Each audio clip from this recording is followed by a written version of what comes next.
Now we're podcasting. Cool. Let's roll. Mm-hmm. Let's do it. I think your mic cable might be slightly... Probably because I sat on it. There's a little bit of crackle because you sat on the microphone. Hello and welcome back to the Cineskinny. It's the Edinburgh Film Festival this week, and it's very hot outside and we're all a bit frazzled, which explains that introduction, which was very... Ellie's trying not to fall off the chair. Jamie sat on his microphone 20 seconds before we came on mic. And I'm Peter, and I'm also here, and I'm very sweaty. So we're having a great time. The day that this comes out is the opening day of the 2025 Edinburgh International Film Festival. So in honour of that, and partially to ensure that I get invited to the opening party again next year, we are talking about the Edinburgh International Film Festival. Isn't that right, Jamie? Yeah. I look forward to it, you know? Like, although I'm kind of exhausted. I think they're going to stay in August forever, but I just feel it's so busy. I'm so tired. And you're commuting through from Glasgow as well. I know. When you can bring yourself to it. I know. So it's a real tough time for everyone. I don't want to complain too much. I'm not exactly at the coalface. I'm not down the pit. But and what I would say as well to any of the artists and performers and PRs and journalists and stuff, like, you're not at the coalface either. Like, you're not in the pit. No. You're in your house. Or in my case, the office on a laptop. You know, we've all got problems. So I'm weary but excited.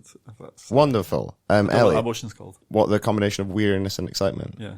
I will have a think. Everyone keep that on the back burner, see if we can come up with something. Ellie, how are you feeling about the Edinburgh International Film Festival? Quite excited, yeah. I'm the same as you, Jamie. Like, I'm coming through from Glasgow, so there are things that I really hope I can make. I don't know if we're going to be talking about that later on. I feel like we were talking last episode about things we want to see. And we're going to be talking about the films that we've already seen.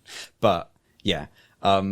It is quite chaotic, especially to be happening like in the last 2 weeks of the month, because the first 2 weeks are so fringe heavy, and I always feel like those last 2 weeks are when the fringe kind of feels like you've seen everything that you want to see desperately, so you're beginning to chill out a bit. So maybe we have the energy for it, maybe not, I don't know. There's stuff that I've picked out.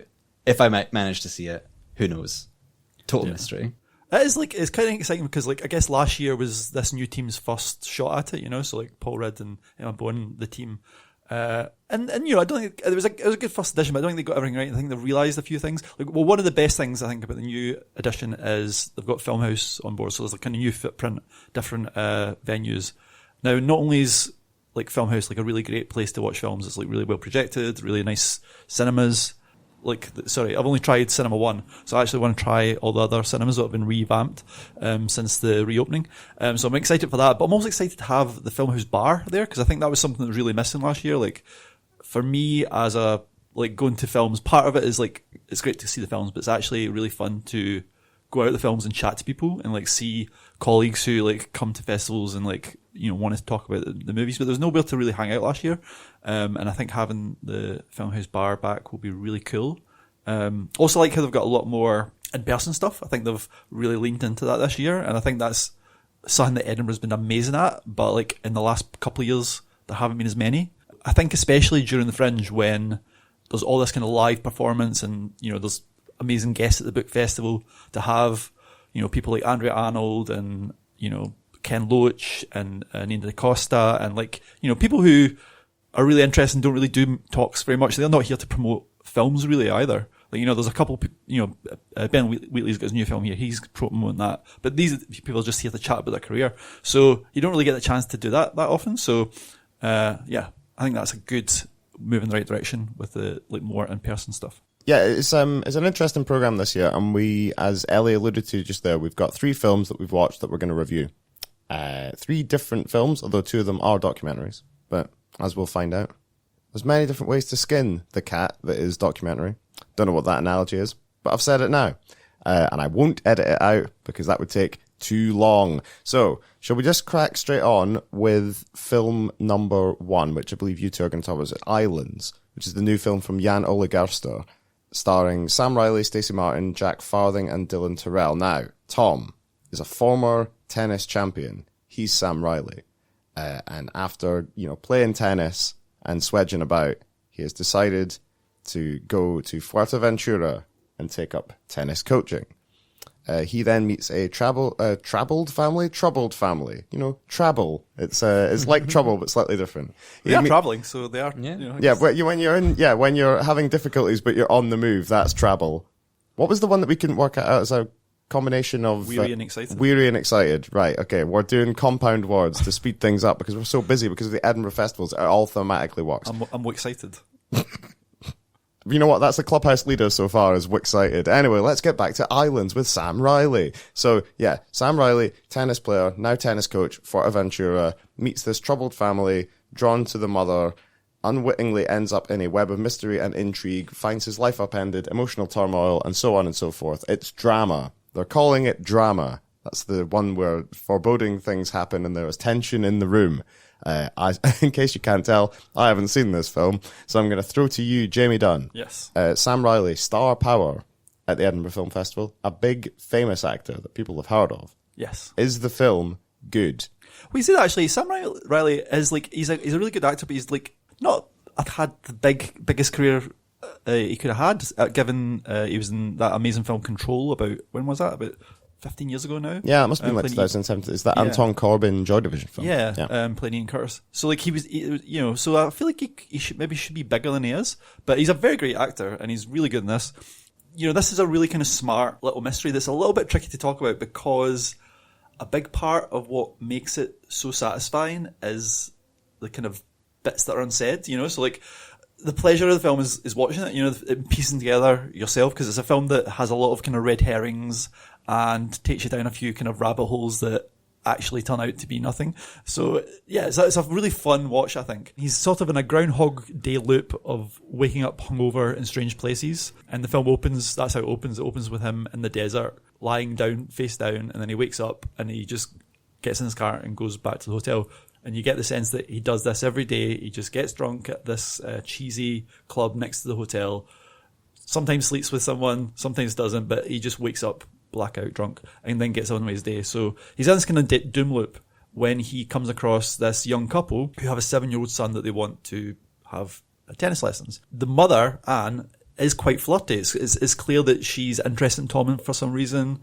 She's quite mysterious, played by Stacey Martin. Tom ends up getting involved with this family. He helps them, first of all, get an upgrade, but then he starts touring them around the island.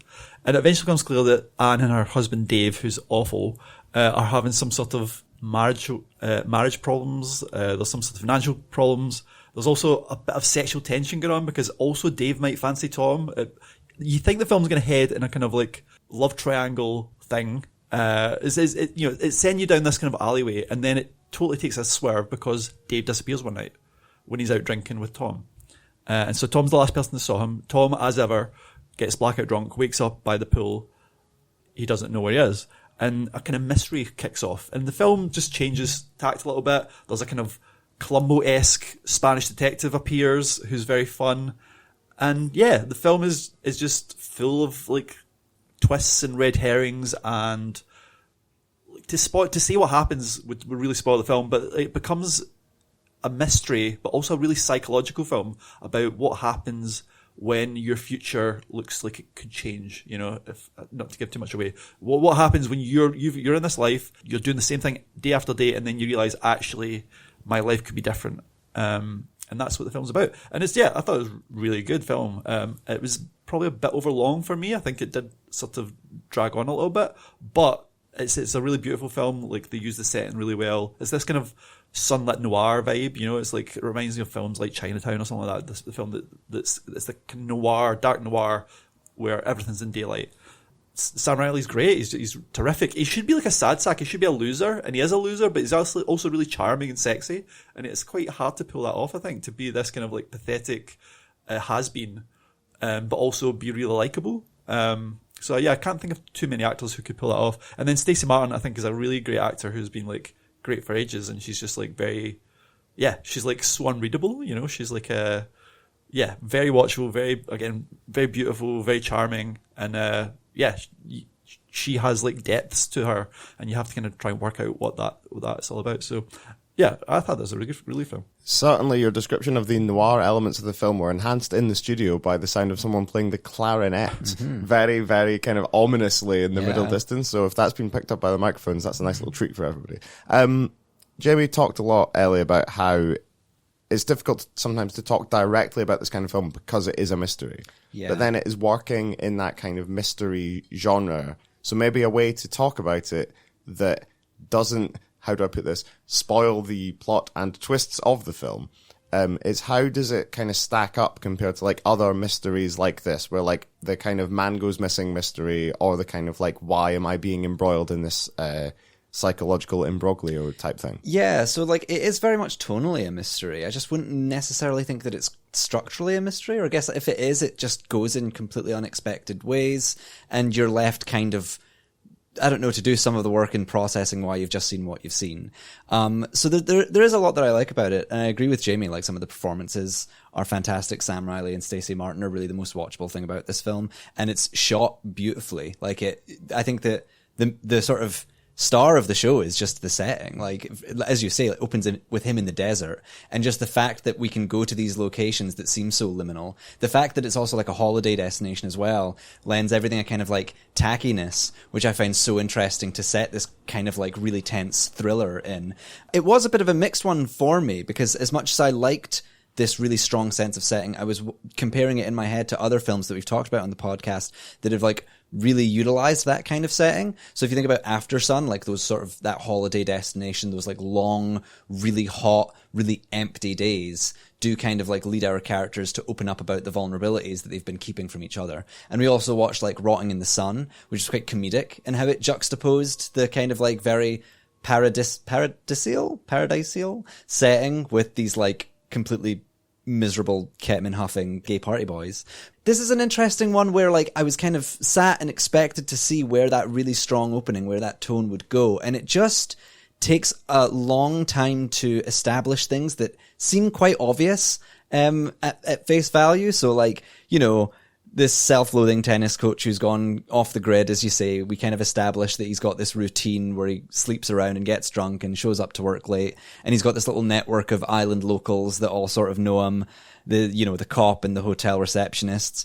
And then like he meets this family and they're the worst. They're just the absolute worst. I think from the moment they enter the film, there's not a single scene that goes by where someone isn't just like, undermining a child at any given point. Like the guy is so awful. He's like such a like clear stereotype of the kind of like upper middle class like young father who's desperate to kind of reclaim his party going youth lifestyle that he feels he's given up because of this family that he actually hates. They're both very bad at like keeping their contempt from each other.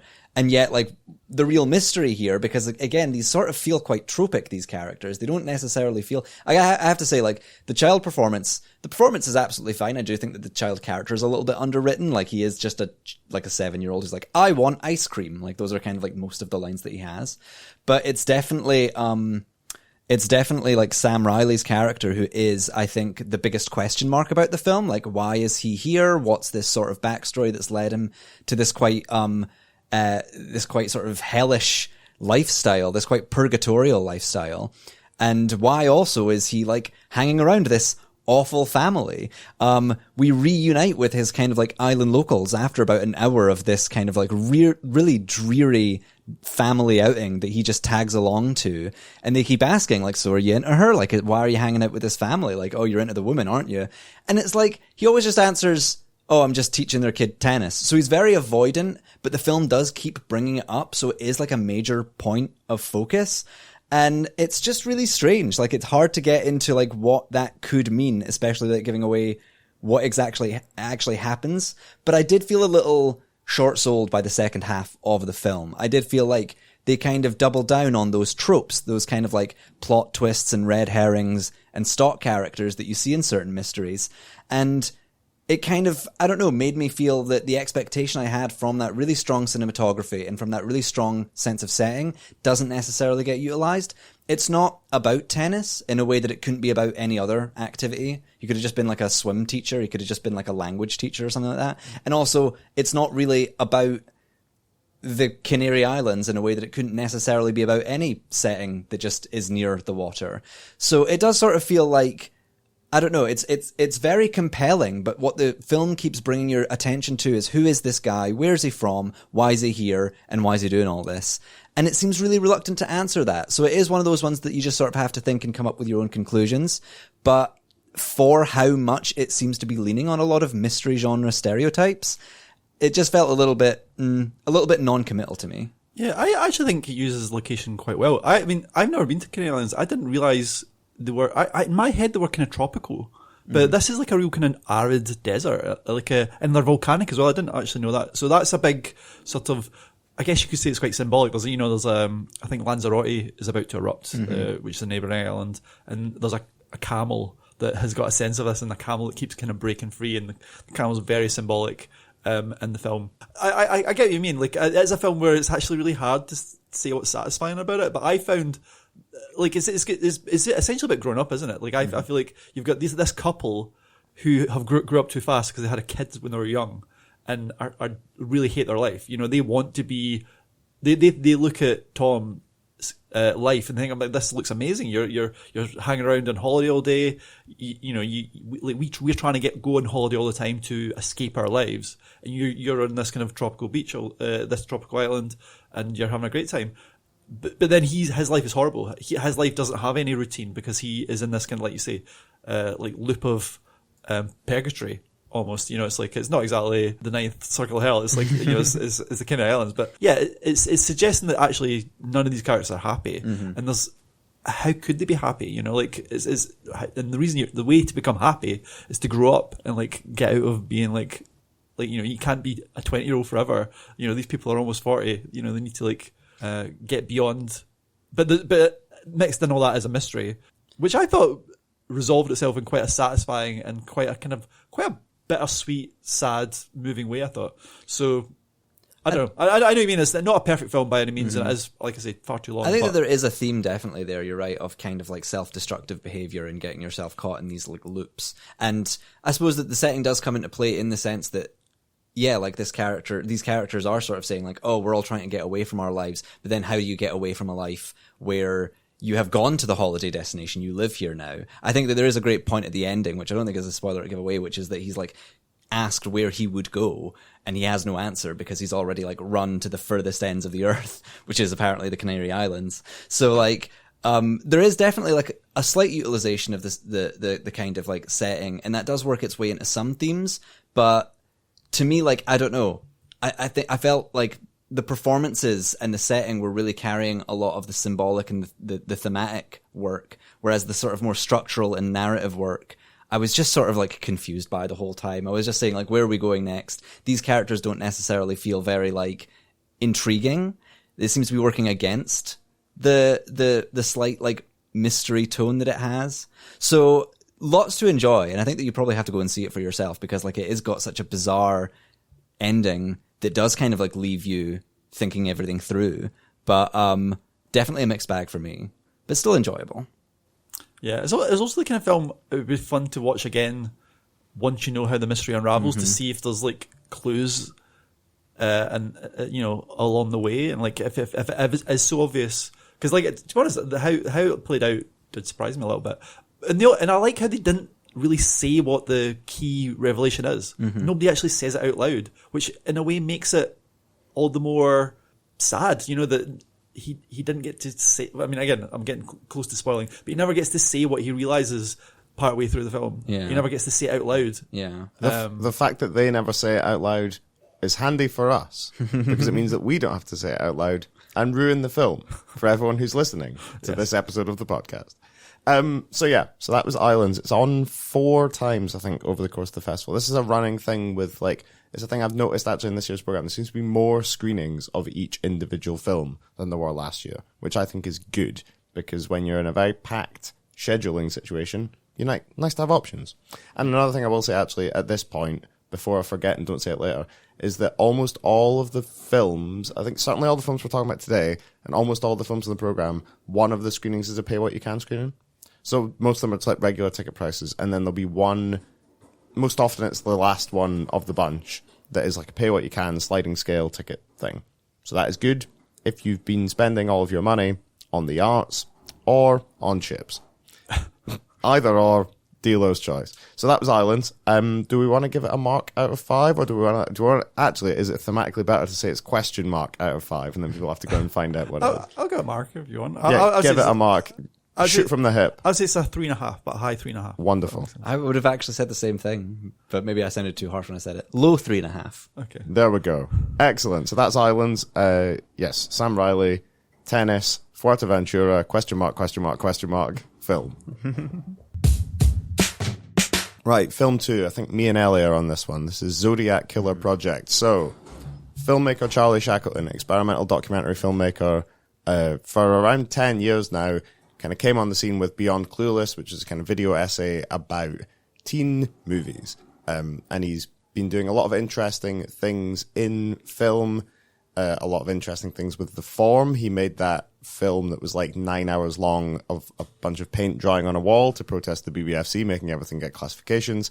He's made a bunch of interesting short films. He's taken a bunch of film projects on tour. They had that film, The Afterlight, which was a single 35mm print that would tour around, and it looked like for a while that it got lost on its way to the film festival in Portugal. They find it? I thought yeah, they found it in the end, yeah. Oh, wow, that's great. Yeah, they tracked it down. It was like, oh yeah, we're going to play this film until it degrades, and that will be the kind of like, the central thesis of the film will be that, like, you know, art is finite and all things are temporary, and it's like, it's been lost in Lisbon airport, the project is over, but it turns out it's back.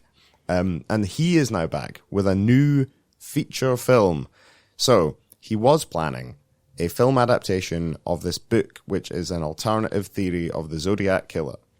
Now, he gets quite far along in the process, and then the rights to the book are pulled kind of at the last minute, once they've started pre-production. So, after putting some effort into this, he decides he's not going to leave empty-handed. Charlie Shackleton and his team set out to make something. They want to talk about what he would have done. They want to talk about the true crime genre and why they're getting involved in it. And they also want to talk a lot in this about the process of filmmaking and the ideas that go into making films and the ideas and the premise that goes into true crime. So, Ellie, Zodiac Killer Project, it starts off, if I'm being slightly harsh, it starts off as the kind of thing that you think, I'm very glad someone's done this. Good if we could get this show on the road a bit, though, you know, but pick up the pace a touch. It does begin in quite a deliberate, I would say formally challenging way, which then kind of leads you into thinking, like, we know we're just talking about, like, mystery and how, like, genre works. This is quite an interesting subversion of and direct rip from the tropes of true crime. Mm-hmm. And I love it when people have their cake and eat it too. So, Ellie, what did you I literally have written down my first note as has his cake and eat it too. Bang, there we go. It really is that kind of film. I mean, it's a bit of a flex, really. Like, he shows that he has a very compelling vision for what this documentary would have been, right? Where he's talking you through, this is the car park that we would have shot this dramatization in. And it's not dressed up at all. It literally is just a long shot of this one car park. And then, like, a Walmart employee like walks by out of frame, and it's very much obviously in 2024 or 2025. It's just him narrating it, and his narration is quite good, and he reads these excerpts from the book really well, and it's it's edited in a way that like cuts in what very little sort of dramatization that they do have. So it does show that he has like a strong sense of like pacing and kind of like how to sort of create this. But this is kind of taking it a little one step further and also like criticizing the genre itself, which is something that I've thought has been like long overdue.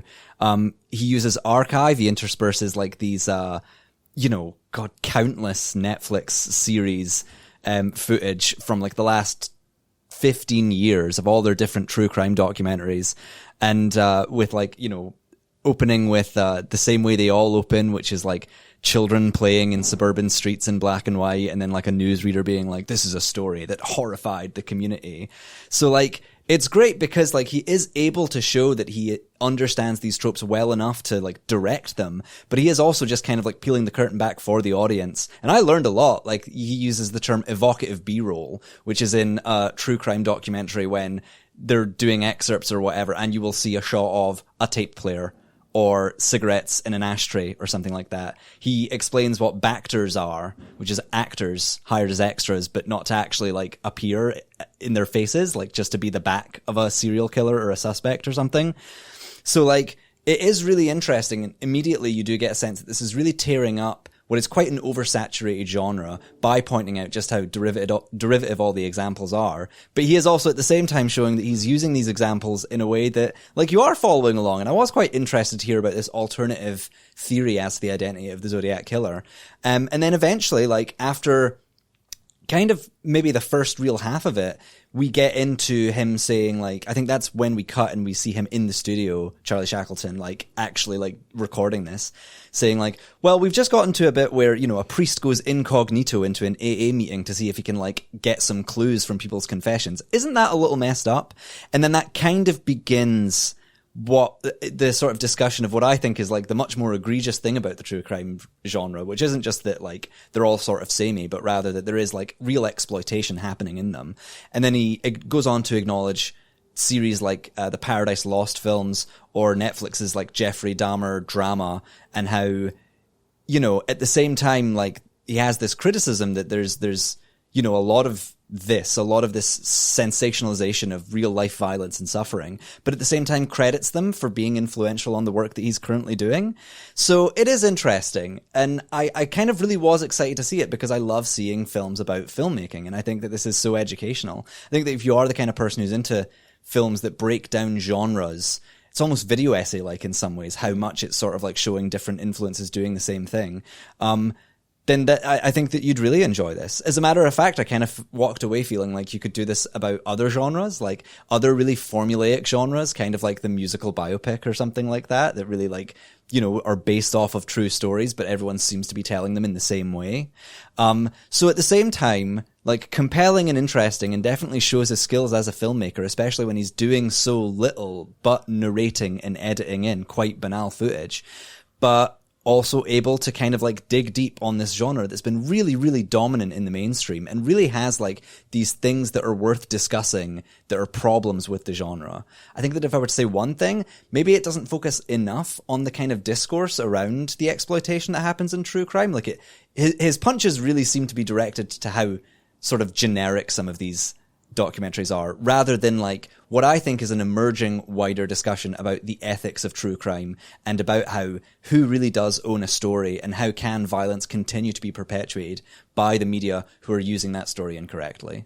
Yeah, I think that I agree with everything that you've said. I think one of the things that I kind of like alluded to at the start is that it's almost self-consciously not coming in with a bombastic start, which is good in the sense that like it's making a point. It is slightly to its detriment that it does take you a while to get drawn in. And I think that actually one of the things that impressed me compared to because I really like Charlie Shackleton's work, but one thing that's really impressive about this is that there feels like there's more of him in it than there have been in some of the things in the past, because like Beyond Clueless had like had a narrator. So there's obviously like, there's a remove in that, but this is much more about his personal feeling about this project that they would have done and then the subsequent project that's come out of it. And the more that he has these kind of like asides and he has this kind of like back and forth with the kind of I think the producer maybe of the film,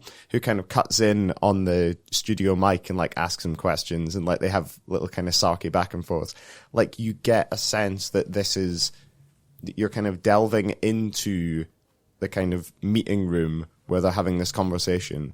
And that, I think, is really interesting because it talks about, without even having to say it, it says that the whole thing of doing a true crime documentary is you're trying to create this sort of like deeper, you're almost trying to like relitigate a case that by definition almost always has been solved already. And you're turning up and being like, you know who's going to solve this crime? Me.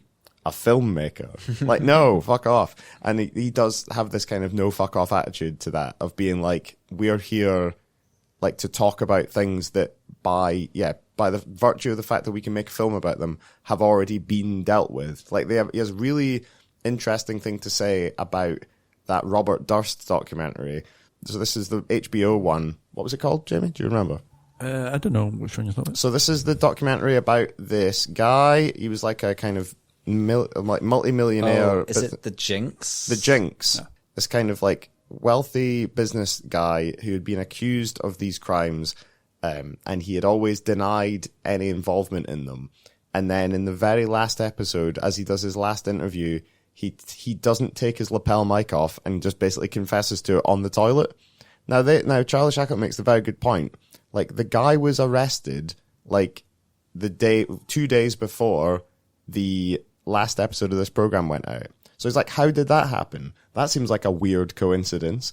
And then it turns out that the filmmakers said, oh, we never realized that we had that on tape until the last possible minute. But it's like, it makes you think about like the construction. Like, all documentaries are constructed. All films are made up of just like choices that people make.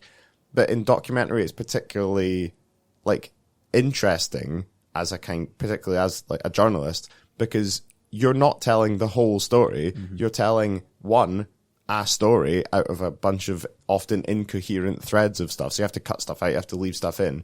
And you do have to like find ways to get around or work with the other like forces that exist in society. And I think he's very like interesting in thinking about things in that way, where like all of this is like, none of this is true. All of this is fake. All of this is made up.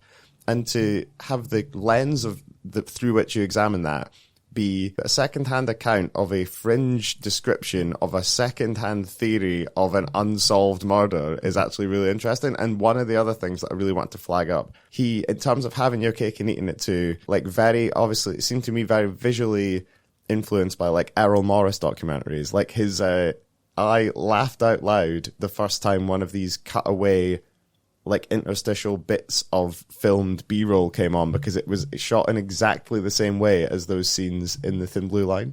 And I was like, my man. And the fact that it's not signposted at all made me think either I was going crazy or I was having a really good time at da movies. It's funny that you say that like all documentaries are constructed, because that's the thing I think that we've probably discussed on the podcast, right? Is that like documentaries are just as fake as like fiction narrative in film. But there's something about documentaries where they assume the pretense that they are authoritative and factual and objective, and that they're not interfering with their subject. And this does such a good job of pointing out how like these documentaries in the past have all used the same kind of imagery, the same kind of emotionally manipulative tactics to kind of create a sense of authority. And also just the fact that like the first ones that come out are more authoritative. He talks about this book, I can never remember any of the books, but like the first book that came out with its own kind of memoir about a detective investigating the Zodiac Killer. Well, it's so hard to beat that, because when you come out first, then you're the authority. And what's really interesting is that like I, encouraged by the film itself, began to doubt what we were being told at face value was, oh, you know, I had this idea all set up for this documentary and this is what I would have got done and this is where I would have taken it. But oh, we lost the rights all of a sudden because of, and he quite half-heartedly says it might be because they wanted more money or they wanted more control over the project. And it's funny because he still does adapt the book very, like, functionally. Like, he is still reading excerpts from the book and he is still, again, just showing these car parks, and even though he's not dressed them up with, like, you know, 60s station wagons and like people in period appropriate clothing, like it is still creating a sense of atmosphere, placing us within the book and like feeding to us that narrative. So it's a really interesting film, not just about filmmaking in general and documentary in general, but adaptation in general, and how like you may not have the rights, or they may want more money, they may want more control, they may take away your authority to say that this is an adaptation, but you are still functionally adapting something. Yeah, it's like, I mean, having your cake and eating it too. Yeah. And I, as a cheeky little shitbag, love to see it. Yeah, I've not seen this yet, but that is one of the things I hate in true crime, and just generally documentaries in general. I hate documentaries that take you down blind alley when the filmmaker clearly knows that's what they're doing. Like, I hate being manipulated. I don't mind being manipulated in a fiction film, because like that's the whole point of a fiction film. You're meant to be engrossed and pulled around, and it's a roller coaster. But I feel there's something a bit gross about it in a real life situation, and even when it's not like a true crime situation, like something like, I was really annoyed watching the film. Do you remember I was searching for Sugar Man, about the singer Rodrigo who went missing? Yes. And the whole first half of it is like as if he is missing, and then it's like it turns around and it's like, actually we found him, and then you read a bit more about it, and actually this guy's isn't missing. He's been around for ages. Like, it's like, I hate being, or The Imposter as well. I don't know if you saw that one about the French guy who was clearly an imposter, like who pretended to be like some American family's child. And again, the film has to send you down these twists that don't exist because the filmmaker and then knows the true story, but they want to unravel the story as if they're finding out live, like the audience, and that's not really how it happens. So yeah, I do find that kind of genre of documentary really frustrating. Yeah, because we talked I can't remember if it was on or off mic, but I talked a bit about this when we reviewed the Pavements film the other week, and I was saying that like the way that they tell the story is that they're getting together for these first gigs in ages, but I was like, because I knew that they'd already played, because I was at one of the gigs that they played before that first set of gigs in 10 years, and it's like nothing will make you more annoyed than watching a documentary about something that you know anything about, because it's like hearing someone tell a story, an anecdote from a time when you were there, because you're like, I'm gonna let this guy finish, but I swear to God, if he gets one bit of information wrong, I'm jumping in. But yeah, no, I really think that Charlie Shackleton has done a good job here. And it is also, like, there's just something so, like, fun and playful, in a weird way, inspiring about the fact that, like, other people are also just trying to cobble together stuff when it falls to the last minute. Because... You know what, Charlie? Man after our own heart. It sounds like a film about hustling, you know, how you just like make the best out of a bad situation. Yeah, and you've committed to doing something. It's like, well, we went and shot all this B-roll. Let's fucking do it. Let's bounce. So yeah, multiple screenings for this one as well at Edinburgh Film Festival. Ellie, a number out of 5, do we think? Ooh, I would say 4. I would say 4 as well. Yeah, I think, and what I would say to people is it's really good. It's not super long. It's really interesting once you get going. It is quite dry to begin with. So get in, get settled, big comfy chair, first 5 minutes, it looks lovely, so let it kind of wash over you, and then it will, skinny guarantee, it will pick up to a 4-star. You gotta warn them sometimes, This is the thing. Okay, and final film, it's one we've all seen, and it's a 75-minute documentary about competitive porridge making. Yes, let's fucking do it. So, this is the Golden Spurtle, which is by Australian filmmaker and I believe opera director Constantine Conti. I believe so, yeah. Constantine Costi, sorry. So every year, contestants from around the world travel to Carbridge in the Highlands to compete in the World Porridge Making Championship, and the winner gets the eponymous Golden Spurtle trophy. And we follow, in this documentary, over the course of like a kind of 6 month, like 3 to 6 month period, we follow a bunch of competitors from, the UK and Australia and around the whole gaff as they gear up to be in this porridge competition. But a lot of it does actually center on the eclectic cast of characters who live a kind of lovely, charming, Wes Anderson-esque life in this little Highland village, putting on their beloved porridge making competition. Jamie, what did you think of this sweet wee film about people making porridge? Oh my God, I'm moving to Carbridge. I love it. I loved everything about this. It's so fucking charming. Yeah, like you say, the director is shamelessly stealing from Wes Anderson, you know, in terms of the aesthetic. It's got this kind of 4:3 aesthetic. There's a lot of kind of like central framing, and it's all locked off and very kind of aesthetic and beautiful. There's even a point where Charlie Miller, who's the chieftain of the porridge competition, brings out a diorama, and it's like, okay, like maybe you're laying on a bit too. What I would say about that is that was my second laugh out loud moment of this episode of the podcast, because that is just the opening scene of Waiting for Guffman, the Christopher Guest film about them holding the anniversary performance and parade in this tiny little town, and it begins with a bunch of them stood around a table where they're looking at this diorama of the town square and saying where the Portaloos are going to be, and then one of them's like, right, sniper here, sniper here, sniper here. If those kids come back with eggs this year, it's going to be a disaster. And when he came into the room and put his head through the window of the little diorama, I was like, okay, nice shot, effective. Then he gets out the chess pieces, and I was like, fuck yeah, let's roll. One's Harry Potter, one's a Hobbit. It's great. And who's the only one that gets their own bespoke piece?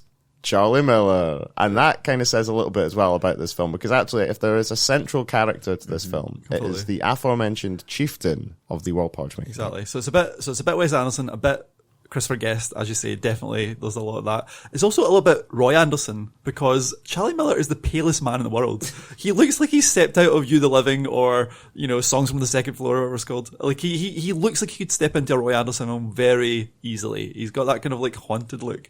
But I really liked him. He's like such a boring, lovely guy who's really into his boring stuff. You know, I could watch him for hours just talk about his tools and whittling his Spurtle in his little cabin while Harry Potter plays in the background. Just find him so charming. But this is what's so good about the film. The main comedy comes from the fact these people are so enthusiastic about something that's so mundane. Porridge is inherently funny, that there's a competition about porridge. And I thought, oh, maybe they're going to make elaborate versions of porridge, you know, like different flavours. It's all porridge with salt and water, and it's how do you make the best one? So it's like, that is, to me, that's just hilarious. That's a funny idea.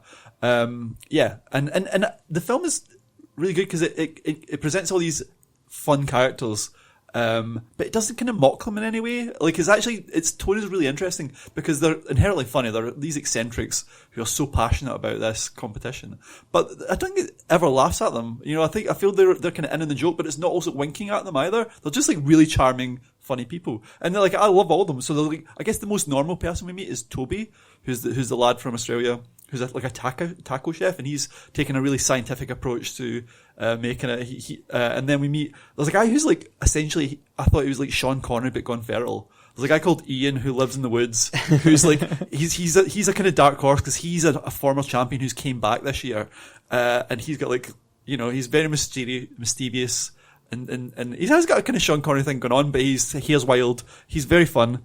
If there's a villain in the piece, there's this guy from London who owns a Whole Food shop, who's like he's always like second or third. He's never won it, and he's really passionate about winning it. But he's also a little bit annoying. But yeah, it's just full of these like fun people. There's like a kid who's like a little hipster who could be in a Wes Anderson film, and he looks quite out of place, but again, he just comes along. So yeah, it's a real great film about community and about just like, you know, just people being passionate about stuff, and that's just really heartwarming, you know. And I love porridge. I also just love porridge. If I was going to say there's one issue with the film, is the sports element doesn't quite work, because inherently porridge is quite hard to sense if it's good or not. You know, it all looks exactly the same, even though they judge it on three things. What is it? Taste, colour, and consistency. So like when they're cooking, it's not like Bake Off where you can say, well, that looks like a really great bowl of porridge. They all look the same. So there's not actually any drama in the competition, I would say, like, because you have no idea who's doing well. And also, once it gets to the competition part, because it's kind of live in one day, it loses its slight Wes Anderson aesthetic. It becomes a bit more handheld and a bit more like a normal documentary. So it doesn't quite pull off the kind of sports movie element. But my God, it's so charming. Yeah, it's all in the, much like a bowl of porridge, Jamie. It's all in the preparation. It's not all in the preparation, but you know what I mean. It's pretty much all in the preparation. What preparation goes into making a bowl of porridge? Well, we discussed this in the film The Golden Spurtle, which we're currently talking of. Fuck's sake. You try your best. You try your best. Ellie, do you want to talk about this film?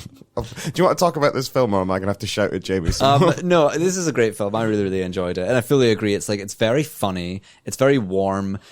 I think because there is no way to decide. Like, it's a weird competition. There's no way to decide which is the best bowl of porridge if they really are just making it to a recipe. So the whole competition element does feel kind of arbitrary. You get different types of oats, different types of salt. Some people are soaking it seems overnight. To be timing. Some people are turning it clockwise and letting the devil in. There's a lot of talk about pinhead oatmeal. Yeah, I was saying that what I would do is I would take that Maldon, you know, the crystal sea salt, and I would grind that down, right? So then you get an even spread of the salt. And I said this, and Sally, my partner I was watching with, said that was mad, and I should stop talking because she was trying to watch the film. And then 10 minutes later, one of the judges said, tasting this oatmeal, it's not very well seasoned. Then I got a really salty bit. You got to grind your salt, people. Sorry, I've interrupted you talking about the film, The Golden Spurtle. Worth bringing up.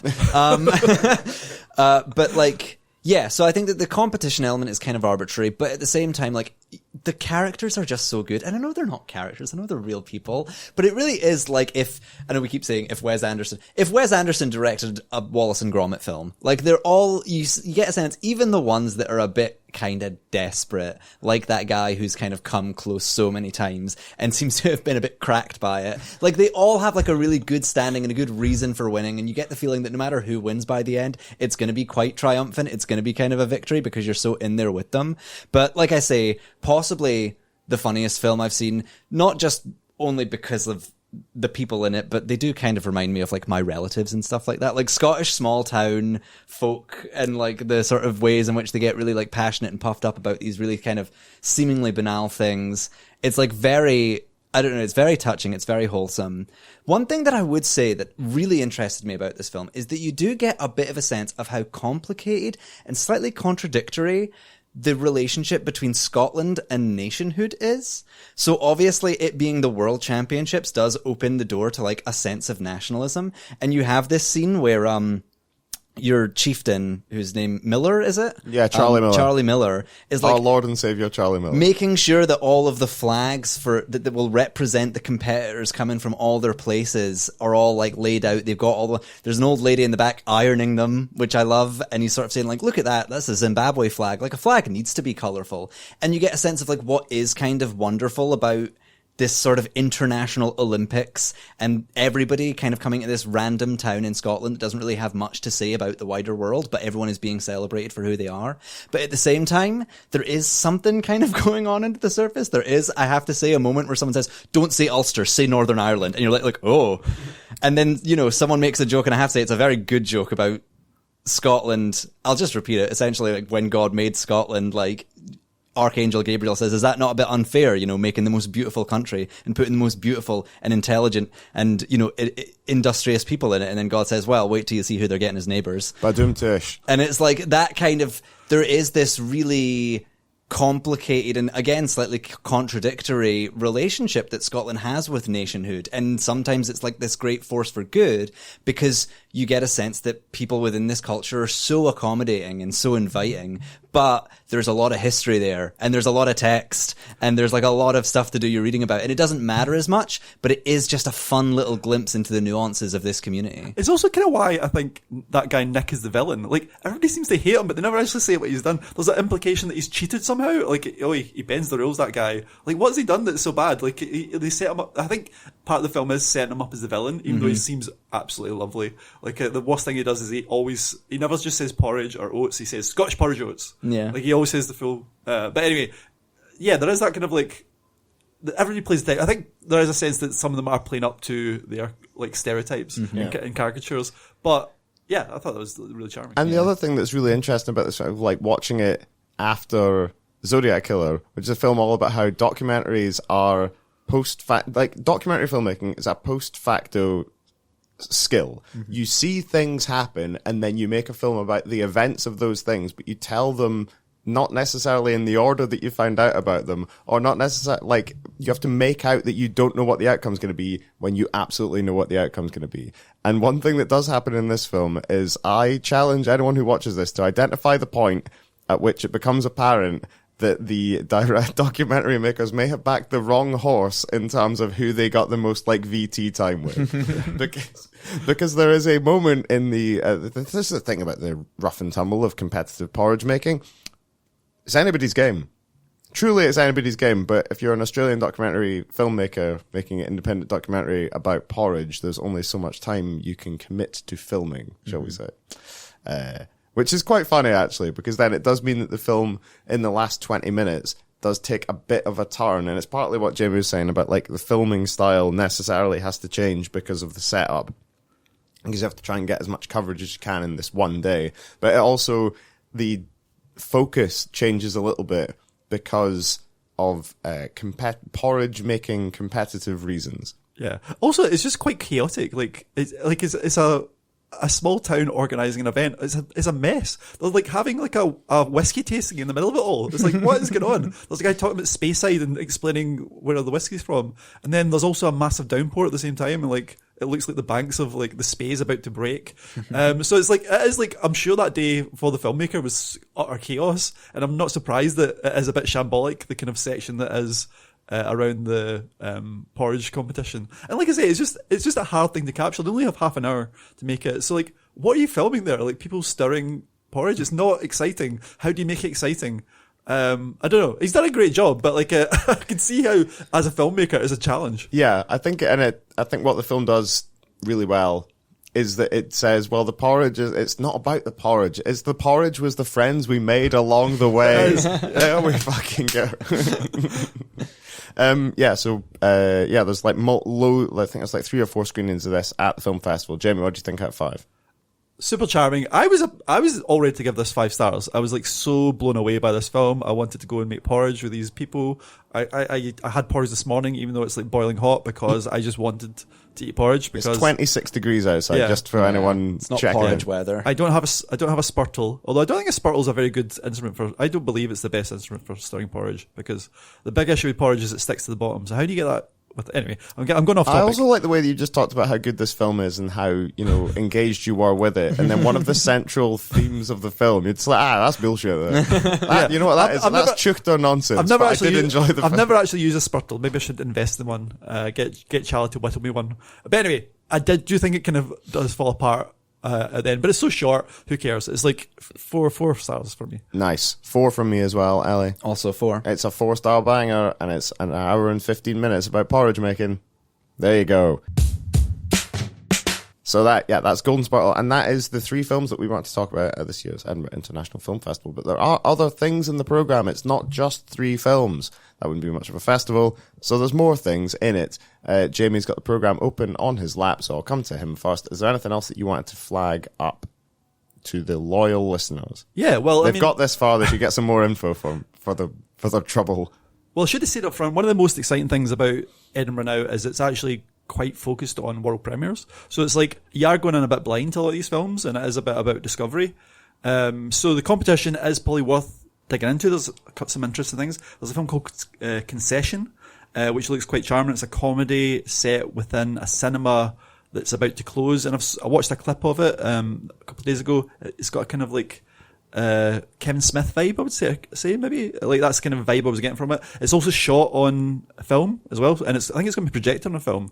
So it's actually one of the few kind of new films being projected on a film. So if you're a fan of celluloid, I would get all into that. Also really like the look of Mortician, which is an Iranian film. Well, it's a Canadian Iranian film. It's by a filmmaker who was here last year with, it's called A Shrine, and I didn't see it, but everyone said it's by far the best film in the competition. So he's back. I really want to see that. And also, like I said, I'm really excited about how many in-person chats are in the lineup. Like Andrea Arnold is a filmmaker who I've never seen do an on-stage talk. I don't think she does many. And she's here not to promote a new movie, but she's talking about Red Road, which is her debut, an amazing Scottish film. Fun fact, the first film I ever reviewed was Red Road. Really? Yeah. Was that for us or was it for someone else? Oh, that was like at uni. I don't know. Like I did it for the Glasgow paper. You can maybe find it if you like. It's 2006, something like that. So yeah, that was really good. And yeah, not the review of the film. And Andrew Arnold's great. Jeremy Thomas is somebody I want to see as well. He's like a really great producer. I've seen him chat before, but he's made so many amazing films. Like for the past 50 years, he's made some of the most daring movies. Worked with like Nick Rogue and Jerzy Skolimowski and David Cronenberg and people like that. And he's chatting to Mark Cousins. And the reason I'm excited at that is because Mark Cousins used to be the director of Edinburgh, and he was famous for doing these amazing on-screen chats where we just take the conversation in really interesting ways. He's told me once that he did one talking about Cronenberg. Well, actually, weirdly, a film that Jeremy Thomas produced, Crash. It came out in, I don't know if, in the mid-90s, and it was really controversial, and like the Sun was saying it should be banned. I think it maybe was banned, but they showed it at the festival, and what Cousins did was he says, well, actually, we're not allowed to talk about Crash because it's been banned, so we're going to talk about a different film. And he showed clips from Crash, and Cronenberg talked about it as if it was a different movie. So he does stuff like that. He does these kind of quite quirky, interesting Q&As. So that'll be good. And then I would maybe give a shout out to Silent Scream, which is a film that kind of blew me away. I wrote about it in this month's magazine. It's David Heyman's first film as a director. It actually won Edinburgh's main competition, the Michael Powell Award, back in 1990. But it's kind of disappeared. I thought it was amazing. It's about a poet and prisoner called Larry Winters, who died in Berlin special unit in the 70s.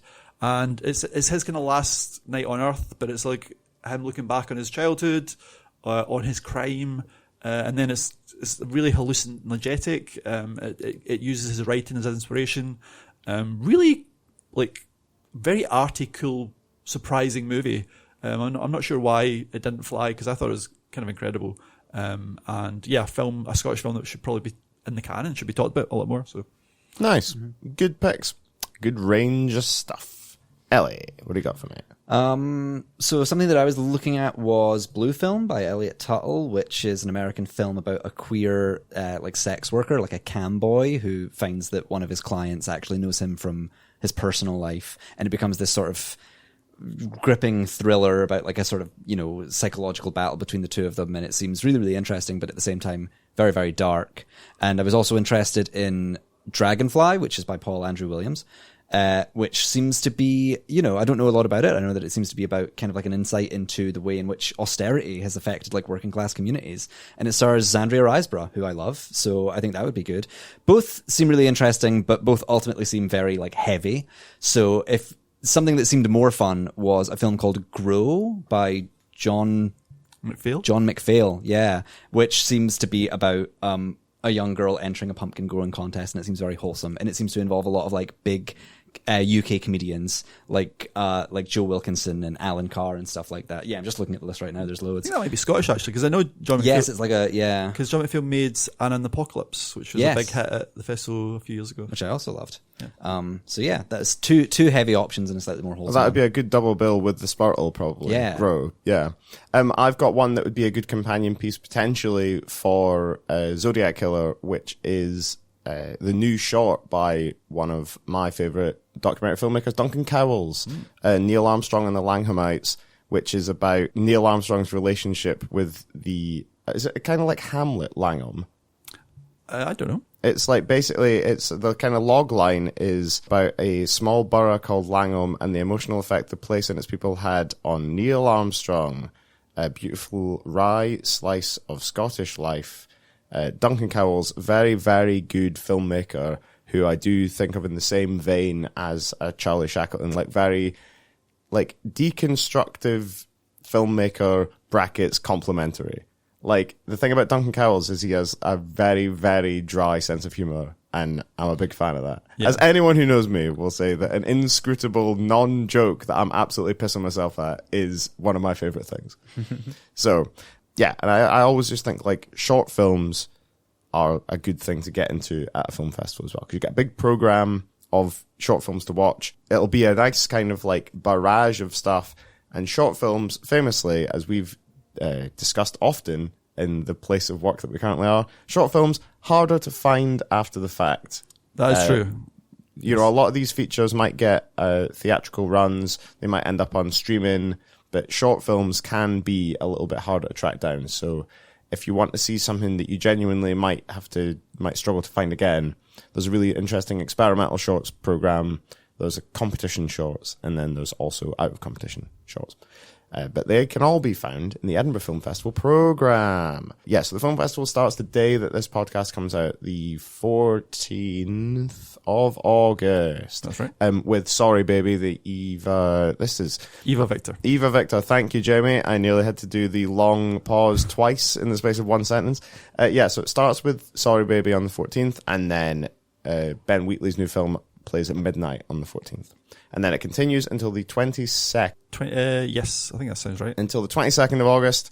Let's say that. Yeah, Jamie's got the program in his hand. It's on the cover. Tell me I'm right. To the 20th. Till the 20th of August. Shit. Right. We just got an invite to that because it's Paul Singh's film about Irvine Welsh. It's the Irvine Welsh documentary, yeah. So that will also be a fun one. But yeah, Film Festival 14th to 20th. Go and check out some films. Me and Jamie will be at the opening party tonight. Come say hello. Come and say hello. If you can track us down, I'll be the one gibbering about nothing by the sounds of it. And also because all of my nice clothes are made of wool, and I believe it's going to be 25 degrees on Thursday. Yeah, I don't know if I've got anything breezy. When we went to the opening night last year, we were absolutely dying in the Cameo because we were slightly held up for whatever reason. There was a bit of a delay. There was a bit of a delay, and we were getting slowly cooked in our tweed suits. It was like being a baked potato. And I didn't have any dinner, so I'm going to have some dinner this time. Yes. So I'm less grumpy. Yeah, me and Jamie are working on an action plan for Thursday. So yes, if you do see us, say hello. And the Sane Skinny will be back in a couple of weeks' time. But for now, it just falls to me to thank Ellie. Thank you. Thank you, Jamie. Cheers, beer. Thank you, Anahit, for helping with the planning. And we will all be back in a couple of weeks' time, I believe, with some more non-festival stuff. We'll hopefully be a bit calmer, a bit cooler, and a bit wiser. Bye, everybody. Bye.